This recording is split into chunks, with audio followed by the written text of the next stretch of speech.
छोलिया हो या लोबिया, सफेद चने या काले चने, सब कुछ मजेदार बने। देश की अस्मिता के साथ कॉम्प्रोमाइज हो रहा है करण वर्मा, और ट्रांसपेरेंसी के लिए देखो कैसे क्लैरिफिकेशन मांग रही है कांग्रेस, तो क्या गलत है? मजा आ रहा है। नरेंद्र मोदी जी को सबसे बड़ा मैं बोल सकता हूँ पद्मजा जी या अतुल जी बोलते रहेंगे आज। अतुल भाई को क्या हो गया, ये मुझे देखकर परेशान इतना क्यों हो जाते, मुझे इस पर हंसी आ रही। इनको देखिए पद्मजा जी, मैंने सही कर दिया, अच्छा हुआ कि इन्होंने उसको काटा नहीं। अपमान हो रहा और आपको हंसी आ रही। मैंने सेटल कर दिया, मैंने सवालों का जवाब दिया, तथ्य दिखा दिया। चलिए करण वर्मा हंस नहीं रहे, उनको तो बोलने दीजिए। अतुल जी, मेरे सवालों का कहां करण वर्मा बेहद गंभीर है, उनको बोलने दीजिए। कोई जवाब नहीं दिया। क्या ट्रांसपेरेंसी होनी चाहिए करण वर्मा? आपने झूठ का मुलामा लगाने के सिवा कोई जवाब पद्मजा जी, इनको चुप कराना होगा, ये कोई बात नहीं होती ना, ये 20 मिनट से बोल रहे हैं। बोलिए बात सुन ले। देखिए पद्मजा जी, आज वो सवाल पूछ रहे इसलिए जवाब दे रहा था मैं। ऐसा बोल नहीं सकते करण वर्मा जी आप। अरे क्या नहीं बोल सकते भाई आपको? अब बात सुनिए। सवाल पूछ रहे थे, मैं उनका जवाब दे रहा था। बात सुनिए। नहीं आप कैसे बोलेंगे यार? अरे पद्मजा जी, ये क्या चल रहा है डिबेट पे भाई? ये बोलने नहीं दे रहे हैं, ऐसे थोड़ी हो सकता है। एक ही बोलता रहेगा डिबेट पे। अभिव्यक्ति की स्वतंत्रता का क्या तरीका है भाई? 50वीं वर्षगांठ पे फिर से मनाना चाह रहे हैं। पंकज शर्मा भी इंतजार कर रहे हैं। करण वर्मा, मुझे देखिए, आप इनकी विवशता और बेताबी समझिए जरा, माननीय कांग्रेस प्रवक्ता की, कि भारत ने 11 एयर बेसेस और 9 टेरर साइट्स को ध्वस्त किया। इनके मुंह से 20 नहीं निकल रहा। इनको इसमें नहीं नजर आ रहा कि हमने क्या डैमेज किया। ये बेताब है ये जानने के लिए जेट गिरा नहीं गिरा, क्या गिरा। पद्मजा जी, कभी आपने सुना होगा कि एक क्रिकेट मैच एक कंट्री जीत गई अच्छे से, पर इनकी सुई अटकी है, इसकी विकेट कितनी गिरी थी टारगेट चेस करने में।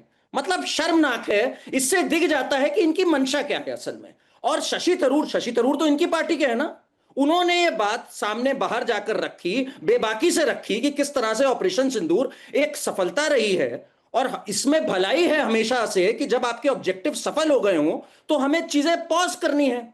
भारत के ऑब्जेक्टिव सफल है। भारत कोई रशिया और यूक्रेन की तरह तो चाहता नहीं कि 3-3, 4-4 साल तक लड़ाई चलती रहे। फिर अतुल जी ने कहा कि भाई धमकी दे रहा है ट्रंप, उसको मुंह तोड़ जवाब क्यों नहीं देते? धमकी तो राहुल गांधी देते रहते हैं मोदी जी को कि मोदी जी घर से नहीं निकल पाएंगे, इनको डंडा मार देगी पब्लिक। तो क्या मोदी जी बार बार राहुल गांधी के रास्ते पे जाएंगे, अपना काम करेंगे? भारत आज जरा समझना पड़ेगा पद्मजा जी, रिटेलिएटरी टैरिफ्स भारत ने लगाए हैं स्टील और एल्यूमिनियम पे यूएस के विरुद्ध WTO में। भारत आज रशिया से ऑयल ले रहा है बिना कोई सैंक्शन से डरे, और युआन और रुपी में ले रहा है। भारत आज ब्रिक्स का भी हिस्सा है, भारत SCO का भी हिस्सा है, और क्वाड का भी हिस्सा है, जहां वो चाइना के विरुद्ध बात रखता है और फिर SCO में जाता है। आज की विदेश नीति काफी परिष्कृत है, ये बात समझनी होगी। आज हम कोई वैसा देश नहीं रह गए जिसको लोग बस देख सकें एक उत्सुकता से। आज हम China +1 का फैक्टर है, तभी डोनाल्ड ट्रंप टिम कुक से कहते हैं भाई इंडिया में क्यों जा रहे हो। तो जब आप ऊपर बढ़ते हैं, आगे बढ़ते हैं, ये एक प्राइस होती है कि कई बार आपको इधर उधर से छींटाकशी होगी, पर उससे हमें विचलित होने की आवश्यकता नहीं है। अब जरा एक बात और जरा समझना चाहिए, ये बोल रहे कोई देश हमारे साथ नहीं खड़ा हुआ, जरा एक तुलना होनी चाहिए। 1971 में जब युद्ध हुआ तब क्या हुआ था? ब्रिटेन, US, इन सब ने अपने HMS Eagle, 7th fleet Bay of Bengal Indian Ocean में भेजी। ईरान ने वेपन्स भेजे, पूरे OIC ने रेजोल्यूशन पास किया, कईयों ने वेपन्स भेजे, श्रीलंका तक ने भेज दी। इस बार एक देश ने रेजोल्यूशन हमारे विरुद्ध नहीं पास किया। इनफैक्ट चाइना और टर्की ने भी जो वेपन्स दिए थे पहले, वो दिए थे सामने के, वो तक नहीं सामने आए। जर्मनी ने ये तक माना S जयशंकर जी के साथ खड़े होकर कि भारत को पूरा हक है अपने को डिफेंड करना और रिटेलिएटरी स्ट्राइक तक करने के लिए। आप इससे ज्यादा और क्या चाह रहे थे? तो आप कह रहे हैं कि जो ट्रंप कह रहे हैं वो जलन की वजह से कह रहे हैं, ऐसे ही कह के आप उसको डिसमिस तो नहीं कर सकते ना। हो सकता है वो सच बोल रहे हो, एक सेकंड, पर क्लैरिफिकेशन तो सरकार से आना चाहिए। बहुत बढ़िया बात करिए अपने, एक सेकंड सुन। ट्रंप ने परसों पद्मजा जी कहा कि किस मूर्ख ने इस फेड चेयरमैन पोवेल को अपॉइंट किया है। पता लगा डोनाल्ड ट्रंप ही ने कर रखा था 2017 में। ट्रंप जो है अपने इलॉन मस्क से तो सीज फायर कर नहीं पा रहे हैं।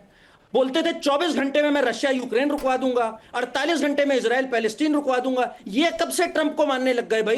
पंकज जी, लोग मजाक में ले रहे हैं, वो खुद नहीं कुछ कर पा रहे हैं, फेल्ड प्रेसिडेंट है। और यहां पे इनको ट्रंप की एक बात माननी है। और वहां भी उन्होंने ये नहीं कहा किसके विमान गिरे। J-17 गिरा, ये IAF ने कहा। C-170 गिरा, ये IAF ने कहा। तो आप क्या बात कर रहे हैं इस पे? अब छोलिया हो या लोबिया, सफेद चने या काले चने, सब कुछ मजेदार बने।